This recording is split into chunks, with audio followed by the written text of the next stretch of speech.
అసలు ఏమనుకుంటున్నారా నా గురించి? అసలు నేనెవరో తెలుసా? తను సామాన్య యోధుడు కాదు, తన కళ్ళల్లో సూర్యుని తేజస్సు.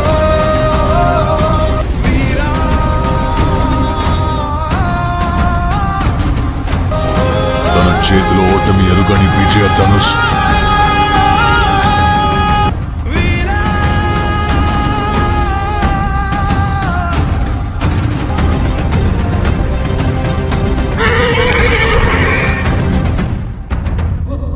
తన పేరు చరిత్ర మర్చిపోదు.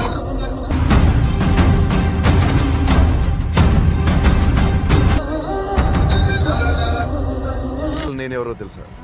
The great Suryaputra Vaikartana Karna.